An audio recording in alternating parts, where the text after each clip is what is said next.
Su šypsena broliai prisimena pirmąją savo ūkio techniką.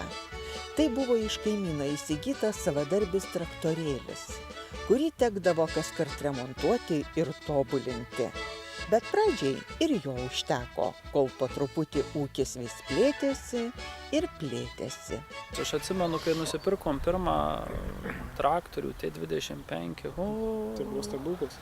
Buvo stebuklas, kai buvo gerai. Va, po to jau sakysim kitą ir kaip jau kaimynai dirbo su vakarietiškais traktoriais, tai tik seilę varbindavo. O dabar tų traktorių kieme vakarietiškų ne vienas ir vis tiek dar negana. Žemė dirba kiek žmonių?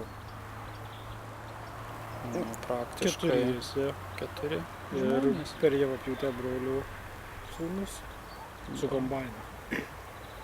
Mano sūnus studentas dabar antram kurse, kad tai studijuoja informatiką, kaip sakyt, žemės ūkis per virš netraukia, bet ir Priverstas būna. būna priverstas. Tai jis jau nuo 15 metų su kombainu kulė, o su traktorium tai dar mažesnis gal buvo 12, kiek, kaip sakau, gerai, kad sėdynė aukštai pasikelia, tai pasaudydavom, traktorių nuvarom mes jam į laukus, paliekam. Ir jis būdavo vaikam, jie žinot, nepavargsta, jiem viskas įdomu. Va ir darbu.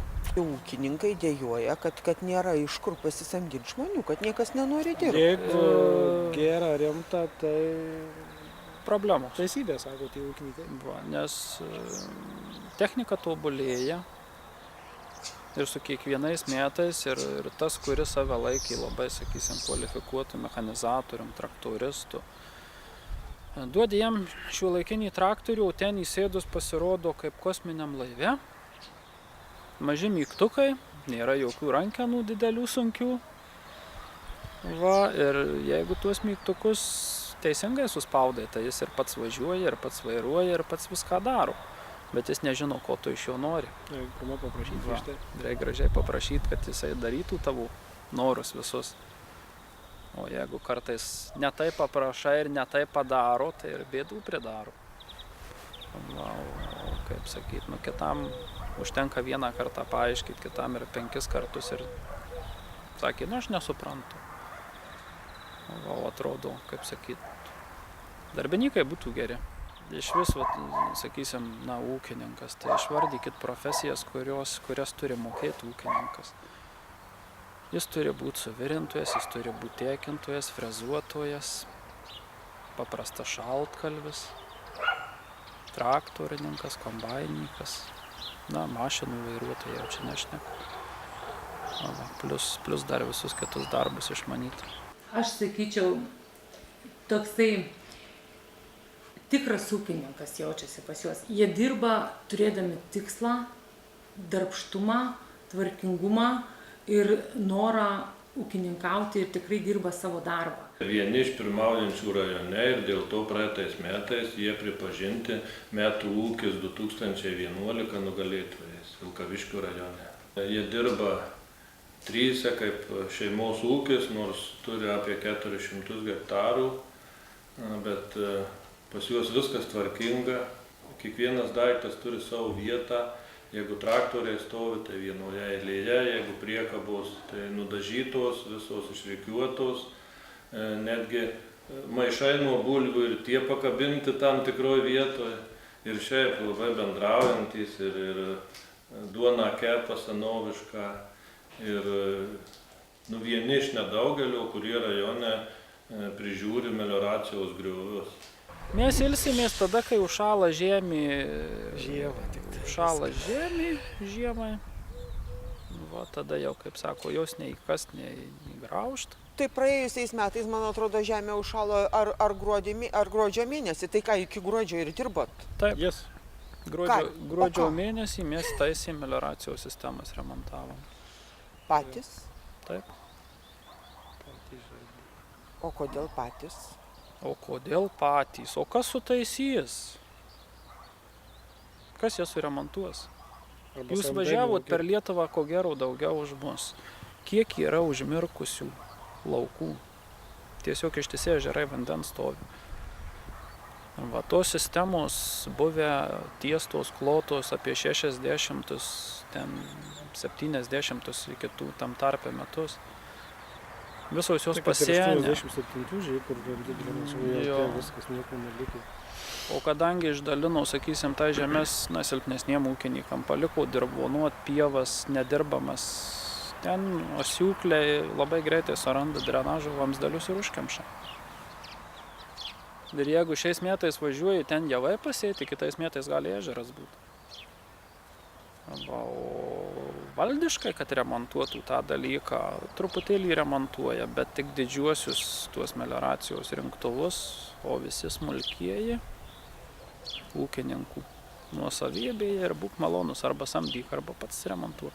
Tai praktiškai pernai mes 2 mėnesius kokius va taip kasėmės po laukus. Bet už tai dabar lietums pliaupiant galva rami, nes Česnavičių šeimos ūkio hektaruose visko auginama. Žieminiai kviečiai, Panašiai. žieminis rapsas, vasarinių kviečių, miežių keletą hektarų. Viskas.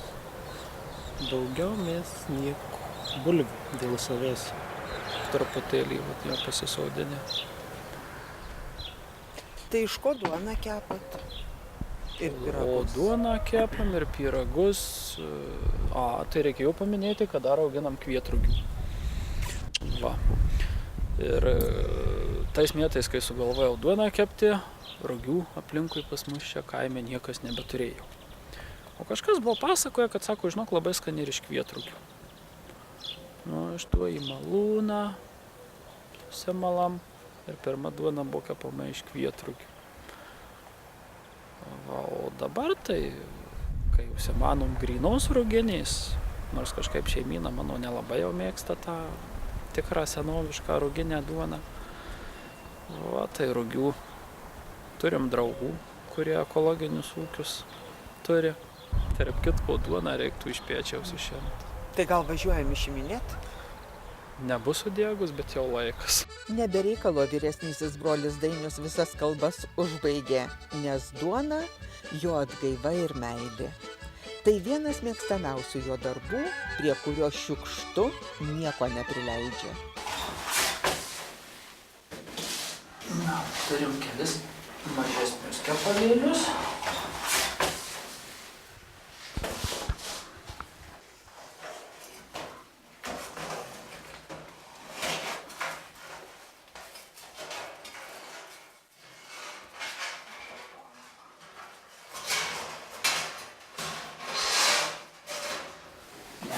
Truputėlį.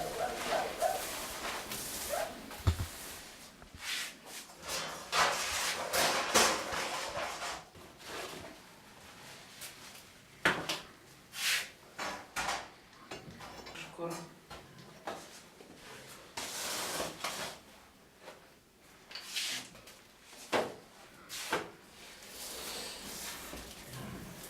Nu, lyg ir nesutiekus. Jūs kaskart tiek duonos kepat? Kaskart truputį daugiau kepu. Va, nes kada į šitas farmeles dedu, tai telpa 12-13 tų farmelių į šitą krosnį. Tai kur jūs ją dedat? Jūs prekiaujat ją?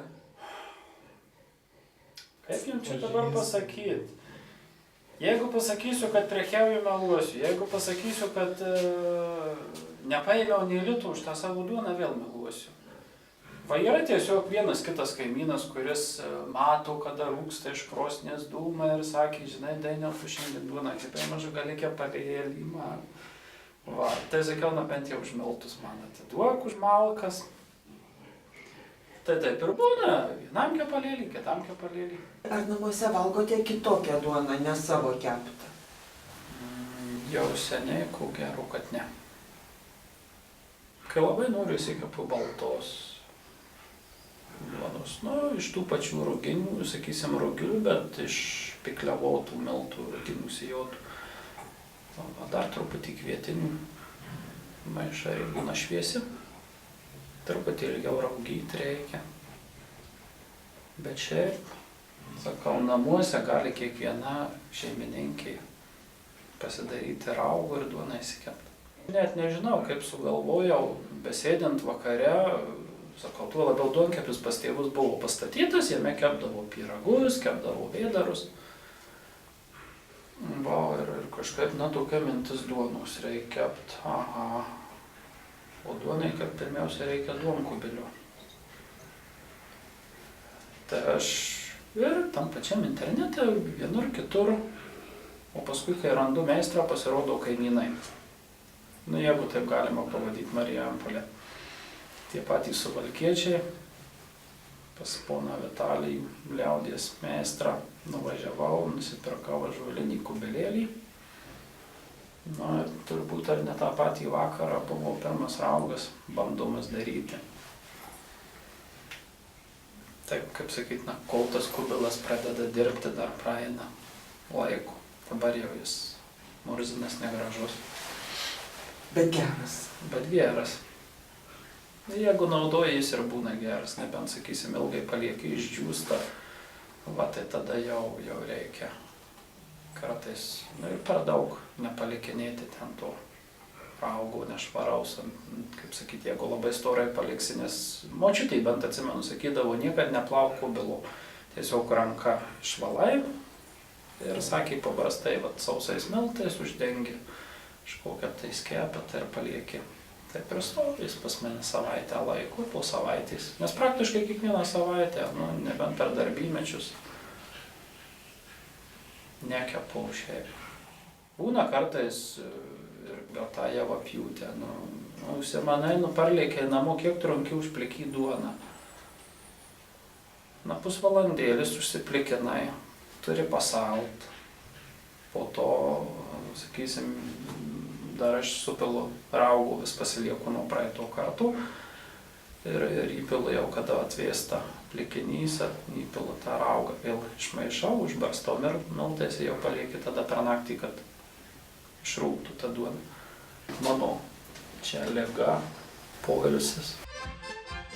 Beragaujant Dainiaus ką tik iškeptos duonos, baigėsi mūsų viešnagė pas jaunus, bet jau garsius Vilkaviškio rajone ūkininkus.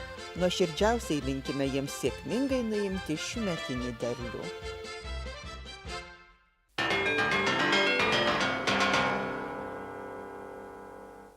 Per pirmąjį šių metų pusmetį Žemės ūkio paskolų garantijų fondas kredito įstaigoms už žemdirbiams, kaimo verslininkams ir žemės ūkio produktų perdirbėjams išduotus 65 milijonus litų kreditų suteikė 182 garantijas už 39 milijonus litų.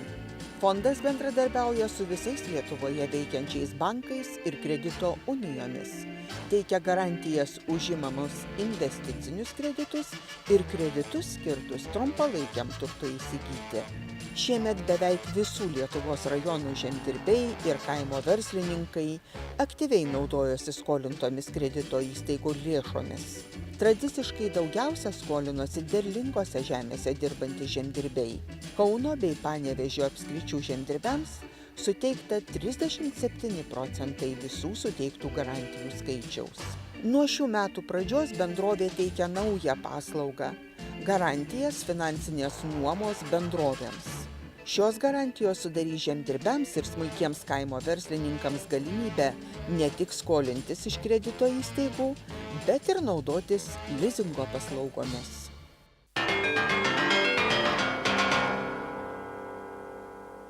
Praėjusioje laidoje klausėme, kur Lietuvoje geriau gyventi – Druskininkų savivaldybėje ar Visagino savivaldybėje. Šį kartą daugiau jūsų balsų teko Visagino savivaldybei. Sveikiname laimėtoją ir dėkojame, kad balsavote. Šiandien klausėme, kur Lietuvoje geriau gyventi – Klaipėdoje ar Vilniuje. Balsuoti kviečiame internetu laidos svetainėje gimtojižemė.lt arba telefono numeriu 86111 0909, siunčiant trumpąsias žinutes su tekstu Klaipėdoje arba Vilniuje. Kviečiame balsuoti visus turinčius nuomonę šiuo klausimu. Jūsų atsakymų laukiame iki trečiadienio 24 valandos. O rezultatus paskelbsime kitoje Gimtosios žemės laidoje ir interneto svetainėje gimtojižemė.lt. Šiandien tiek laidoje pažinčių ir naujienų.